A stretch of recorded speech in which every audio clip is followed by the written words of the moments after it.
Hi friends, how are you? Welcome to our YouTube channel Khabar in education. दोस्तों, इस video में हम बात करने वाले हैं 94,000 प्लस जो शिक्षकों की बहाली चल रही है उससे संबंधित। क्योंकि आप लोग जान रहे हैं कि 4 नवंबर को पटना के माननीय हाई कोर्ट में एक सुनवाई हुई, जिसमें 17/12/2019 वाला जो लेटर था डीएलएड प्राथमिकता का, उसे रद्द कर दिया गया है और अब बीएड और जो डीएलएड अभ्यर्थी हैं वो इक्वल हो गए हैं। तो दोस्तों, इसी से संबंधित आज के हिंदुस्तान खबर में मुजफ्फरपुर में एक खबर छपी है जो कि आप लोगों के लिए बड़ा ही महत्वपूर्ण है और ख़ासकर मुजफ्फरपुर अभ्यर्थियों के लिए और भी ज़्यादा। तो खबर क्या है, आइए नज़र डालते हैं हम लोग। बीएड डीएलएड को समान रूप से मान्यता देने पर कोर्ट के आदेश के बाद अब होगा बदलाव।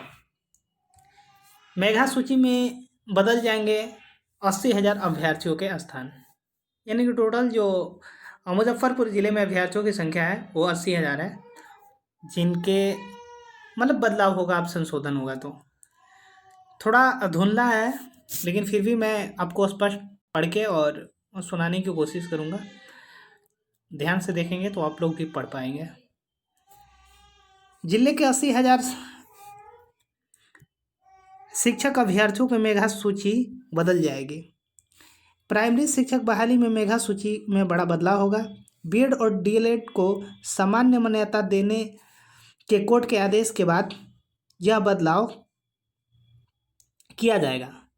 प्राइमरी शिक्षक नियोजन के तहत कक्षा 1 से 5 में अब तक डीएलएड के प्राथमिकता के आधार पर मेधा सूची तैयार करके बनाई जा रही थी। कोर्ट ने बीएड और डीएलएड के समान मान्यता देते हुए बहाली का निर्देश दिया है। ऐसे में 385 पंचायत नियोजन के साथ 16 प्रखंड नियोजन इकाइयों की सूची में अब फेरबदल होगा। डीईओ अब्दुल अंसारी ने कहा कि अब तक डीएलएड के आधार पर मेधा सूची बनाई जा रही थी। इस बार बीएड और डीएलएड को साथ में लेना है, लेकिन अब दोनों ही समान मान्यता दी गई है। ऐसे में सभी जगह को मेधा सूची बदली जाएगी। मतलब एक बार फिर से फेरबदल। टोटल आप लोग जानते हैं कि मुजफ्फरपुर ज़िले में जो पंचायत है 385, तो वो 385 नियोजन इकाई हुई और ब्लॉक की संख्या, आपको प्रखंडों की संख्या 16 है, तो ये 16 हुई। अभ्यर्थी खुश है क्योंकि कम से कम इनका जो बहाली है वो खुल गया है। तो अभ्यर्थियों का कहना है कि हाई कोर्ट के आदेश के बाद बीएड अभ्यर्थियों ने कहा कि हमारी बहाली का रास्ता खुल गया है, और कुछ अभ्यर्थी हैं जिनका नाम यहाँ पे दिया है।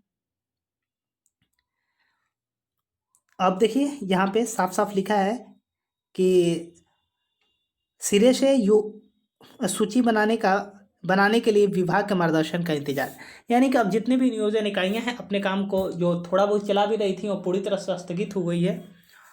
और दोस्तों, अब उन लोगों का इंतज़ार है कि जैसे ही कोई हम लोगों को सूचना आए वैसे ही हम अपना काम शुरू कर दें।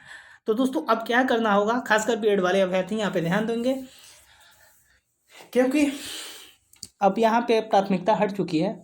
तो चाहे वो बीएड के अभ्यर्थी हों या फिर डीएलएड के अभ्यर्थी हों, अब चुपचाप से एक ही काम करना होगा कि किसी भी तरह से 10 तारीख के पहले, यानी कि और शेष हमारे पास 60 दिन समय बचता है। हम लोग डॉक्टर रंजीत सर को फ़ोन कॉल्स के माध्यम से, ईमेल के माध्यम से, मैसेज के माध्यम से, फेसबुक या यूट्यूब के माध्यम से, जिस भी माध्यम से हो सके हमको उन पर थोड़ा दबाव डालना होगा, उन पे थोड़ा प्रेशराइज करना होगा कि सर आप जल्द से जल्द एक लेटर निकालिए सभी नियोजन इकाइयों को, और उस लेटर में आप मेगा सूची तो तैयार है ही, क्योंकि रंजीत सर ने 2 प्रकार का मेगा सूची बनाने के लिए कहा था, क्योंकि उनको भी ये बात पता था कि निर्णय कुछ भी आ सकता है। तो उस हिसाब से करीब 50% नियोजन इकाइयाँ हैं, उन्होंने सूची जारी भी कर दी है। तो वे जो बीएड प्लस डीएलएड का मेगा सूची का प्रकाशन करके काउंसलिंग का डेट निकाला जाए, क्योंकि अब ये बहाली प्रक्रिया मतलब खुल रही है। तो अब ये साफ साफ हो गया है कि बीएड और डीएलएड को समान देना है। अब दोस्तों बात कर देते हैं उन अभ्यर्थियों के बारे में जो कुछ ऐसे अभ्यर्थी हैं जो डीएलएड अभ्यर्थी हैं और कुछ का मेगा अंक मतलब कि बिलो देन 50% बन रहा है। तो वैसे अभ्यर्थी और कुछ ऐसे भी अभ्यर्थी हैं जो मैं साफ साफ आपको बता देना चाहता हूँ कि जिनको इस बहाली से कुछ लेना देना है नहीं। वो एक तो आप उसका नाम हम नहीं लेना चाहेंगे, आप लोग जान रहे हैं कि हर केस में वो बाधा डालता है, वो है। उसके बाद में अब एक नया मैटर चल दिया है, नया ट्रेड चल दिया है। जो कुछ अभ्यर्थी है तो उन लोग का ये काम रहता है जिसे चंदा चोर कहा जाता है।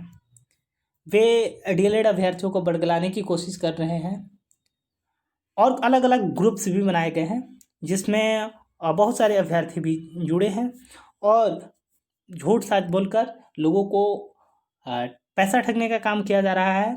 लोगों से पैसा उगाही की काम हो रही है। आगे कुछ होगा नहीं, डबल बेंच में आप जाइएगा, क्योंकि सिंगल बेंच जो फैसला सुना चुकी है, डबल बेंच नहीं बदल पाएगी। अगर बदलना होता तो कोर्ट इतना समय नहीं लेती। तो देख रहे थे कुछ लोगों का आइडियो भी है जो कुछ कह रहे हैं कि मेरा 74% बन रहा है, मैं डीएलएड हूँ और उसके बावजूद भी मैं चाहता हूँ कि इस बहाली को ही रद्द कर दिया जाए। खासकर दिसंबर वाले अभ्यर्थी का भी कुछ जो निराशा हाथ लगा है जिनको, या फिर जिनको ऐसा लग रहा है कि हमें इस बहाली में मौका नहीं मिल पाएगा, वैसे अभ्यर्थी या फिर कुछ ऐसे असामाजिक तत्व हैं जो इस बहाली को रद्द करवाने के फिराक पर लगे हुए हैं कि ताकि फिर से ये बहाली निकले तो हमें मौका मिले। तो वे झूठ बोल बोल कर बीएड वाला बनकर डीएलएड वाला बनकर अपना मेगा सूची 80%, 75% इत्यादि बता कर कि मेरा हो जाएगा, फिर भी हम नहीं चाहते हैं डीएलएड वाले अभ्यर्थियों के साथ अन्याय हुआ है। देखिए दोस्तों, ये हमेशा चलता रहेगा, डीएलएड वाले अभ्यर्थी हों या फिर आप बीएड वाले अभ्यर्थी हों। अगर आपको बहाली करवानी है तो जल्द से जल्द दबाव बनाइए, नहीं तो फिर आप केस में फंसेंगे और ये बहाली प्रक्रिया पूरी तरह से खत्म हो जाएगी। और फिर जो चंदा चोर वाले लोग हैं आपको से चंदा की उगाही करेंगे, 1000-2000 रुपया लेंगे, 3000, और फिर उसके बाद में वो भी चप्पत हो जाएंगे। तो फाइनली दोस्तों, अब किसी भी हालत में मेगा सूची जारी करवानी होगी। तो दोस्तों, अगर आप इस चैनल पे नए हैं तो प्लीज़ इस चैनल को सब्सक्राइब करके बेल आइकन दबा लें ताकि इस प्रकार का कोई भी नोटिफिकेशन हो तो सबसे पहले आपको मिले। साथ ही साथ अगर ये वीडियो अच्छा लगा हो तो प्लीज़ वीडियो को लाइक और शेयर करना बिल्कुल ना भूलें। थैंक यू, धन्यवाद।